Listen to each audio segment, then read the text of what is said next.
अस्सलामुअलैकुम जी, मैं बनाने जा रही हूँ अरवी गोश्त का सालन। आप सबके घरों में भी बनता होगा, लेकिन हर एक का अपना अंदाज़ होता है। तो मैं सोचा क्यों ना मैं अपनी रेसिपी आपके साथ शेयर करूँ। थोड़ी सी शायद आपको डिफरेंट लगे, लेकिन पॉइंट्स को गौर से देखिएगा और आपको उम्मीद है बहुत पसंद आने वाली है।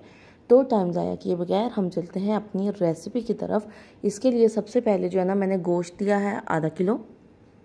गोश्त आप हड्डी वाला ले लें, हड्डी के बगैर ले लें, मटन ले लें, बीफ ले लें, कोई मसला नहीं है। गोश्त ने कड़ा लड़ना हुआ ताजे नाल। इसको डालें आप कुकर प्रेशर में। उसके बाद इसमें हम शामिल कर देंगे तकरीबन 15 से 16 जवे लहसुन के और 5 तकरीबन टमाटर। उनको मैंने हाफ कर दिया था ताकि इनके छिलके मैं अलग कर सकूं। और इसमें मैंने शामिल कर दिया था सिर्फ एक मीडियम साइज़ का प्याज।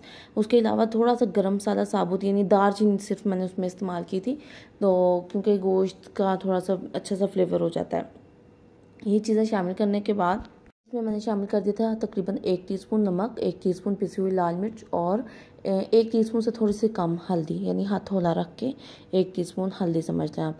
और थोड़ा सा मैंने पानी शामिल किया था। आप चाहें तो पानी ज़्यादा शामिल करके वेट लगवा लें, लेकिन मैंने आपको अपना तरीका हमेशा बताया है कि मैं बहुत कम पानी शामिल करती हूँ। जैसे ही वेट हिलने लगता है मैं आँच बहुत हल्की कर देती हूँ, यानी कुकर प्रेशर का जो कील है वो खड़ा रहता है, उसमें स्टीम मौजूद रहती है, लेकिन वेट नहीं हिलता। उससे यह कि स्टीम नहीं निकलती और जो हमने थोड़ा सा पानी शामिल किया होता है उसी में गोश्त वगैरह बहुत अच्छे से गल जाता है।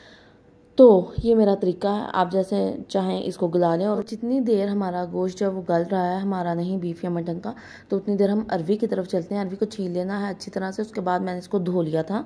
धोने के बाद मैंने इसको हाफ पीसेज में कट कर लिया। जो पीस मोटे थे, जो छोटे साइज़ के थे, उनको एज इट इज़ रहने दिया।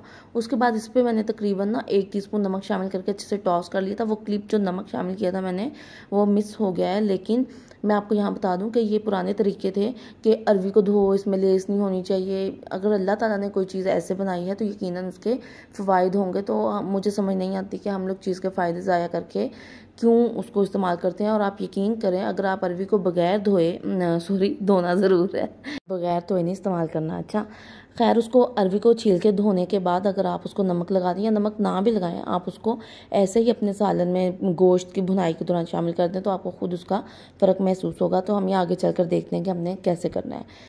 खैर, गोश्त हमारा गल गया था, उसमें मैंने शामिल कर दिया, सॉरी छिलके सबसे पहले टमाटर के अलग कर दिए। उसके बाद मैंने इसमें आधा कप दही शामिल किया, कुकिंग ऑयल शामिल किया और सिर्फ 1 टीस्पून अदरक मैंने शामिल किया पिसा हुआ। शोरबे वाले सालन में अगर ज़्यादा अदरक इस्तेमाल करें तो वो उसके जायके को थोड़ा सा कड़वा सा कर देता है, तो इस बात का थोड़ा सा ख्याल रखा करें। इस पॉइंट पे अगर आप इसमें मज़ीद नमक मिर्च शामिल करना चाहते हैं कर लें, ठीक है, मैंने भी शामिल की थी। और उसके बाद जो हमने इसको अच्छे से भून लेना है और साथ जब हमारा गोश्त भून जाएगा तो इसमें हम शामिल कर देंगे अरवी।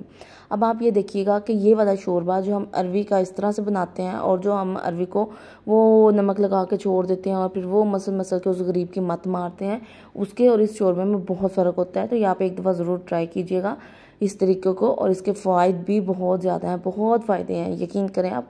तो इसलिए थोड़ा सा हेल्दी लाइफस्टाइल की तरफ भी आना चाहिए, जायका भी और हेल्थ भी, क्या बात है ना। अच्छा, तो अरवी को अच्छे से भून लिया। उसके बाद इसमें हमने पानी शामिल करना है। थोड़ी सी मैंने सब्ज़ मिर्ची शामिल की थी साबुत, और इसको हमने कवर कर देना है। कवर करके हमने छोड़ देना है अरवी को गलने के लिए। वैसे मैं तो तकरीबन 3 मिनट वेट भी लगवा लेती हूँ इसी पॉइंट पे अरवी को, अरवी अच्छे से गल जाती है।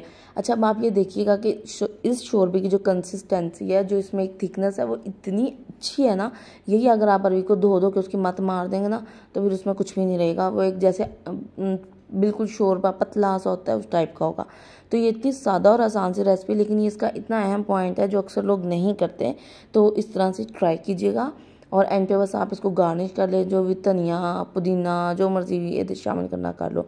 लेकिन मैं आपको ये बताऊँ, इसमें धनिया और इसमें धनिया पाउडर यानी सब्ज़ धनिया और धनिया पाउडर, उसका बहुत अच्छा फ्लेवर आता है। तो एंड पे वो भी आप शामिल कर सकते हैं। गरम मसाला शामिल करें और उसके बाद इसको सर्व करें, मज़े करें, एंजॉय करें। तो ये बहुत सिंपल और आसान सी रेसिपी थी। 1-2 पॉइंट्स थे जो मैं समझती हूँ कि मुझे बताने चाहिए थे, इसलिए मैंने वीडियो अपलोड कर दी, वरना सबको पकानी आती है। आप सब मुझसे अच्छी कुकिंग करते होंगे। तो मुझे दें इजाज़त, फिर हाजिर होंगी मज़ीद पुट्ठी सीधी रेसिपीज़ के साथ और पुट्ठी सीधी बातों के साथ, पुट्ठे सीधे टोटकों के साथ। इजाज़त दीजिए, अल्लाह निगहबान।